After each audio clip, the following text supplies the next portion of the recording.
A very good afternoon and welcome to Lunchtime News on MTV Sports. I'm Minoshi Ratnasekara. Let's start off with a look at your headlines first. President says that engineers have been granted opportunities abroad.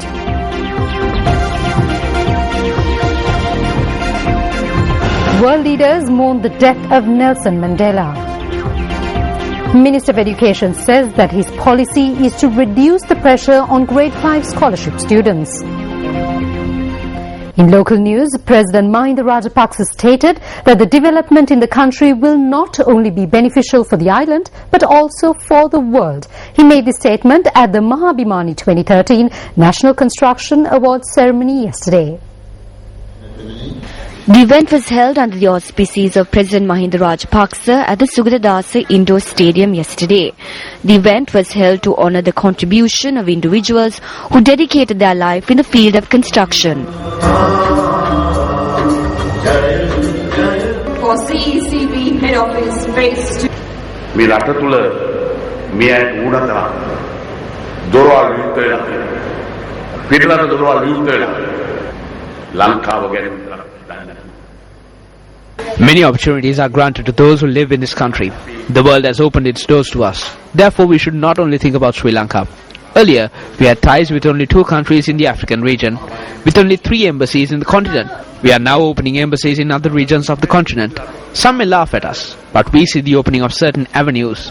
In turn, this will create an opportunity for businessmen in Sri Lanka.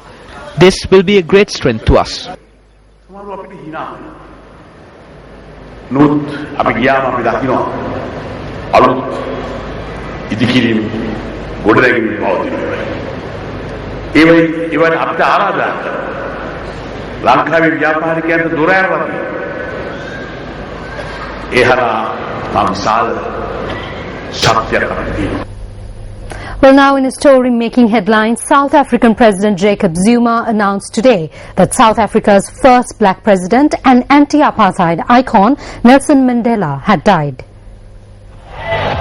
95-year-old Mandela led South Africa's transition from white minority rule in the 1990s after 27 years in prison. The Nobel Peace Prize laureate had been receiving intense home-based medical care for a lung infection after 3 months in hospital. In a statement on South African national TV, Zuma said Mr. Mandela had departed and was at peace. I have fought very firmly against black domination. I cherish the ideal of a new South Africa where all South Africans are equal.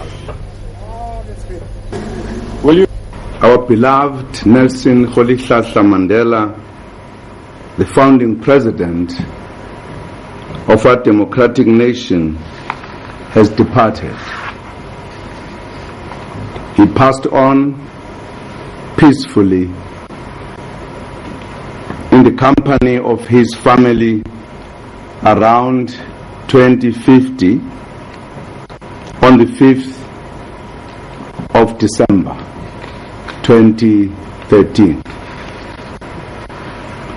He is now resting. He is now at peace. Our nation has lost its greatest son.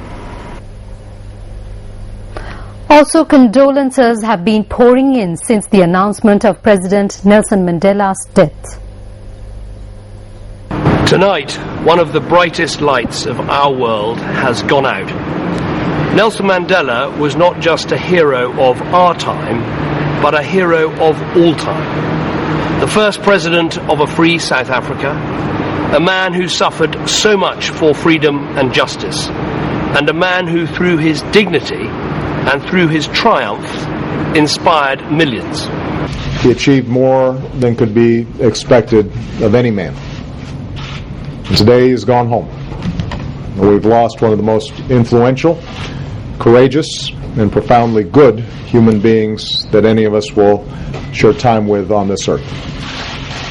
He no longer belongs to us. He belongs to the ages. And like so many around the globe, I cannot fully imagine my own life without the example that Nelson Mandela set. And so long as I live, I will do what I can to learn from him. It's obviously extremely sad and tragic news. We're just reminded of what an extraordinary and inspiring man Nelson Mandela was. And my thoughts and prayers are with him and his family right now. Nelson Mandela was one of the great figures of Africa, arguably one of the great figures of the last century. He was the father of modern South Africa, a multiracial, pluralist democracy where people were judged, to use Martin Luther King's phrase, on the content of their character, not the colour of their skin. So, a truly great man. アパルトヘイト撤廃のためにですね、強い意志を持って、戦い抜き、そして国づくりにあたってはですね、国民若いを中心に据えて、大きな成果を上げられた偉大な指導者だったと思います。今日からご冥福をお祈りしたいと思います。日本にも3回訪問していただきました。Nelson Mandela moved the world, and the world will miss him very deeply. He was the inspirational figure of our age. I think he showed us the true meaning of courage, of hope, and of reconciliation. And he showed us the power of people to overcome the mightiest of obstacles in the cause of justice. And so I send my deepest condolences to his wife Gracia Michel, his family, and the people of South Africa. The Labour Party, the whole of Britain, mourns with them for the loss of Nelson Mandela. Meanwhile, mourners outside his home in Horton, South Africa, danced and sang to pay tribute to the late leader.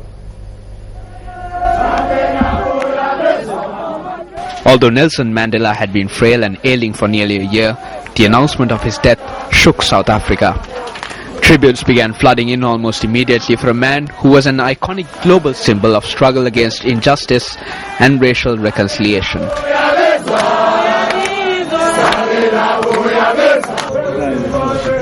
Residents of the Soweto township gathered outside the first house owned by former South African President Nelson Mandela in the early hours of this morning, singing songs of praise and dancing to mark the life of the late leader. In an outpouring of emotion, mourners gathered in the Vilakazi Street in Orlando West section of Soweto, where Mandela lived from 1946 to 1962.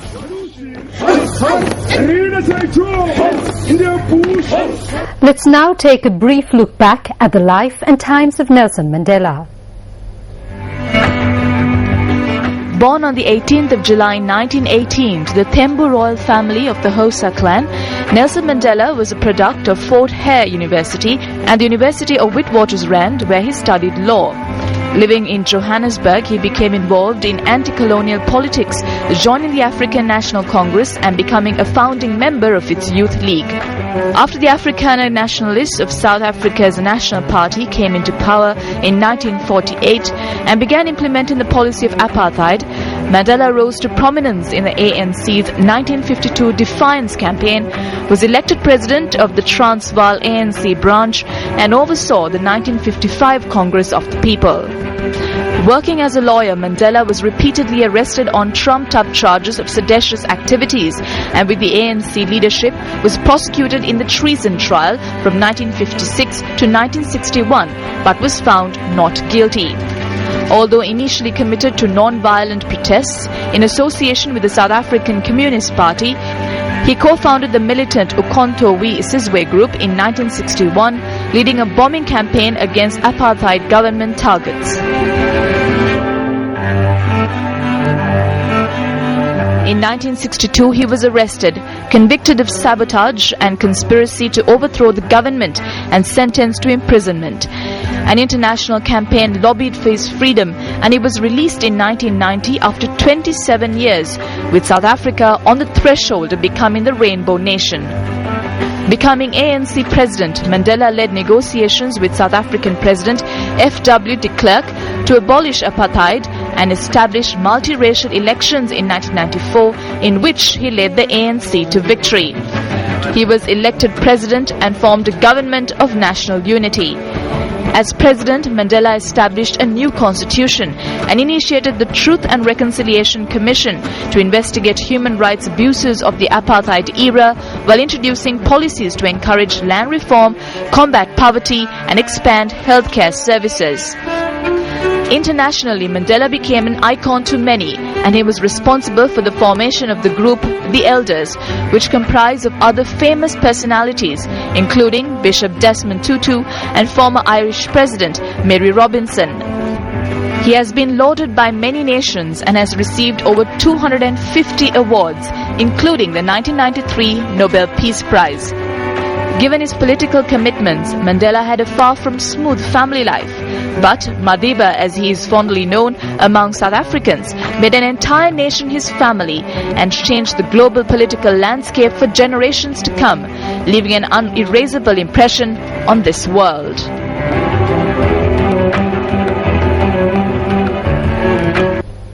In news here at home, Minister of Education Bandula Gunawardene says that he aims to reduce the levels of stress caused to children through the Grade 5 scholarship examination. He made this statement in Parliament today. Today marks the fifth day of the committee stage debate of the 2014 budget. The expenditure heads of the Ministry of Education, Higher Education, Education Services, Technology and Research, as well as the Ministry of Telecommunication and Information Technology are being taken up for debate. Responding to a question raised by TNA MP Pon Selvarasa, Minister of Education Bandula Gunawardene noted that it is his policy to reduce the stress caused to students due to the Grade 5 scholarship examination. He added that the government aims to ensure that the scholarship examination is converted into one which would aid poor children. Meanwhile, members of the opposition also raised the need to establish a monitoring system for private and international schools. Responding on behalf of the government, Minister T.B. Ekanayake noted that the government will be taking necessary steps in this regard. Wildlife officials rescued an elephant calf from a well in the Karuwala Gaswab area. The elephant calf, which fell into a well in the Nikalav area, was rescued with the aid of a backhoe machine. Wildlife officials say that the elephant calf was 4 years old. It was later released into the wild.